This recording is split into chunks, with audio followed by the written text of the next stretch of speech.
my mind is breathing in. Break out, I've got to see.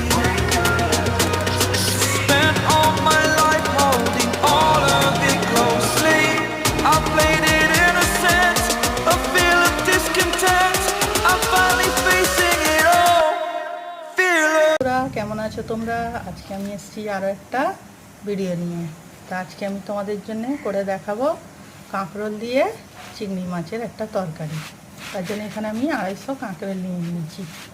এখন কাঁকরোলগুলোকে আমি বেছে নেবো। তোমরা কে কে এই কাঁকরোল খেয়েছো জানাবে, আর কীভাবে কাঁকরোলগুলো বাছতে হয় আমি দেখাচ্ছি তোমাদের। তোমরা সবাই হয়তো জানো কাঁকরোল কীভাবে বাছতে হয়, তবুও আমি দেখে দিচ্ছি। তো দেখো আমি কাঁকরোলটা কেটে নিচ্ছি। সামনে পিছনে মুখটা ফেলে দিয়ে মাঝখান থেকে দুভারি করে এইভাবে কুচিয়ে নিচ্ছি।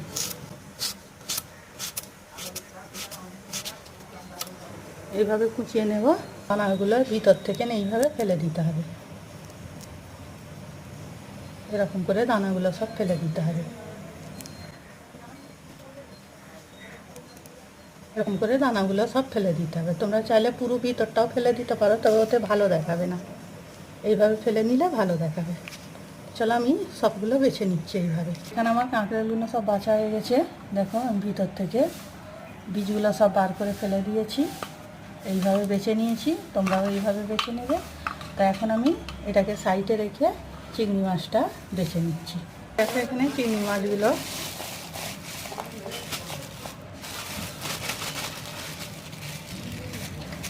তো এইগুলো বরফের চিংড়ি মাছ, দেখতেই পাচ্ছ তোমরা সব পচে গলে গেছে।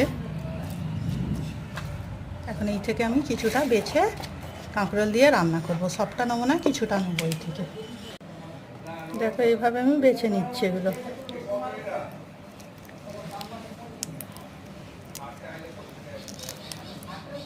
উপরের ছালটাও ফেলে দিচ্ছি। এইভাবে সব বেছে নিচ্ছি। দেখো বন্ধুরা, এখানে আমি ওই থেকে কিছুটা চিংড়ি মাছ নিয়ে নিয়েছি, নিয়ে বেছে ভালো করে ধুয়ে পরিষ্কার করে নিয়েছি। এখন আমি রান্নায় চলে যাচ্ছি। এখন আমি চিংড়ি মাছটাকে একটু নুন আর হলুদ দিয়ে হালকা করে ভেজে নেব। তার জন্যে চুলোয় একটা কড়াই বসিয়ে দিচ্ছি, চুলাটা অন করে দিচ্ছি। কড়াটাও আমার গরম হয়ে গেছে। আমি এখন এর মধ্যে তেল দিয়ে দিচ্ছি।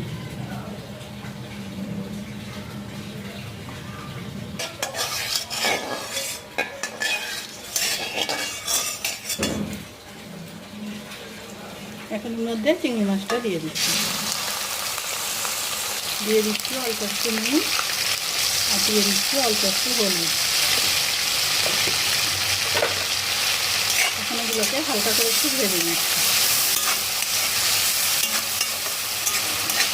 তো বন্ধুরা, আমাদের কাছে একটা ছোটো অনুরোধ রইল, আমার ভিডিওটা পুরো দেখবে, চ্যানেলটাকে সাবস্ক্রাইব করবে, লাইক দেবে, শেয়ার করবে, আর কমেন্ট করে জানাবে যে কাঁকরোল দিয়ে চিংড়ি মাছ দিয়ে খেয়েছে। বন্ধুরা, চিংড়ি মাছটা আমার ভাজা হয়ে গেছে। এখন একটা প্লেটে তুলে নিচ্ছি।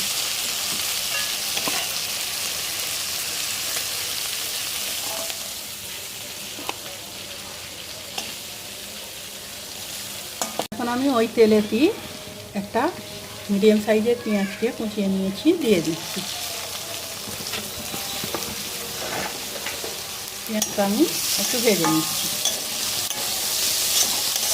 দেখো বন্ধুরা, আমার পেঁয়াজটা ভাজা হয়ে গেছে। এখন আমি এর মধ্যে কিছু মশলা দিয়ে দিচ্ছি। 1/2 চামচ হলুদ গুঁড়ো, 1/2 চামচ লঙ্কা গুঁড়ো, 1/2 চামচ ভাজা ধনে, 1/2 চামচ জিরে গুঁড়ো। এগুলোকে মিশিয়ে নিচ্ছি। মশলা মেশাবার সময় চুলের আঁচটাকে একদম লো রেখে দিতে হবে, তা নাহলে মশলা পুড়ে যাবে। একটু এই মশলাটা দিয়ে নাড়াচাড়া করে এখন এর মধ্যে আমি দিয়ে দিচ্ছি মিডিয়াম সাইজের টমেটোকে আমি কুচিয়ে রেখেছিলাম, এর মধ্যে দিয়ে দিচ্ছি। আর তার সাথে দিয়ে দিচ্ছি স্বাদ মতো নুন। নুনটা দিলে টমেটোটা তাড়াতাড়ি গলে যাবে, তাই টমেটোর সঙ্গেই নুনটা দিয়ে দিলাম। এখন আমি এগুলোকে ভালো করে একটু কষিয়ে নিচ্ছি।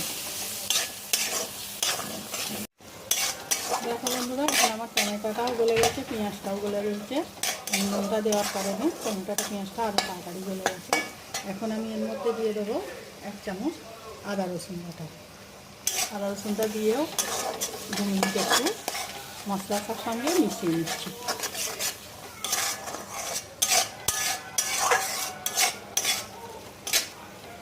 আদা রসুনটা মশলার সঙ্গে মেশানো হয়েছে, আদা রসুন মশলা টমেটো সব কাঁচা গন্ধটা চলে গেছে। আমি এর মধ্যে এখন কেটে রাখা কাঁকরোলটা দিয়ে দিচ্ছি। মিডিয়াম সাইজের আলুকে আগে থাকতেই কেটে রেখেছিলাম, এইভাবে পাতলা পাতলা করে এর সঙ্গে দিয়ে দিচ্ছি। মানে এগুলোকে ভালো করে মশলার সঙ্গে কষিয়ে নিচ্ছি।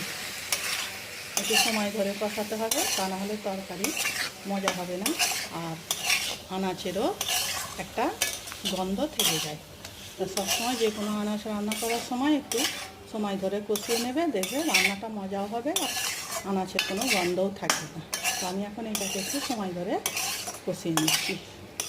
এখন আমি ভালো করে এটা মিশিয়ে নিচ্ছি। এখন আমি অল্প অল্প পানি দিয়ে আরও 2-4 মিনিট ভালো করে একটু কষিয়ে নেব। এক চোটে বেশি দেবে না, যখনই তরকারি কষতে অল্প অল্প করে পানি দিয়ে কষতে থাকবে, তাহলে দেখবে তরকারির টেস্টটা দ্বিগুণ বাড়ে। তো আমি এখন অল্প অল্প করে পানি দিয়ে 2-4 মিনিট করে ঢাকনা দিয়ে দিয়ে এটাকে কষিয়ে নিচ্ছি ভালো করে। দেখো বন্ধুরা, এখানে আমার তরকারিটা ভালো করে কষানো হয়েছে। কাঁকড়ের আলুগুলো মোটামুটি 50% কুক হয়ে গেছে। এখন এখানে আমি ভেজে রাখা চিংড়ি মাছটা দিয়ে দিচ্ছি। এখন আমি চিংড়ি মাছটা দিয়ে এর সঙ্গে ভালো করে মিশিয়ে নিচ্ছি। তো বন্ধুরা, এখানে আমার তরকারিটা ভালো করে মেশানো হয়ে গেছে চিংড়ি মাছের সঙ্গে। এখন আমি এর মধ্যে পরিমাণ মতো পানি দিয়ে দেবো।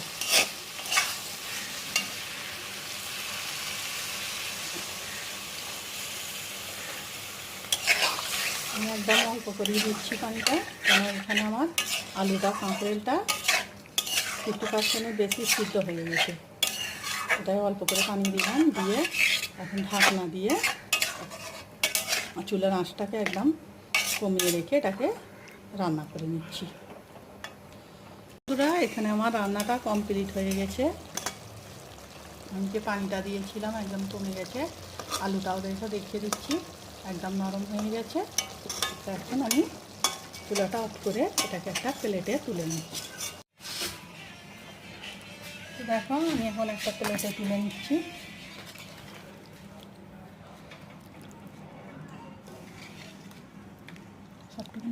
বন্ধুরা, আমার কাঁকরোল দিয়ে চিংড়ি মাছ দিয়ে রান্নাটা কমপ্লিট হয়ে গেছে। আমি একটা বোলেতে তুলে নিয়েছি।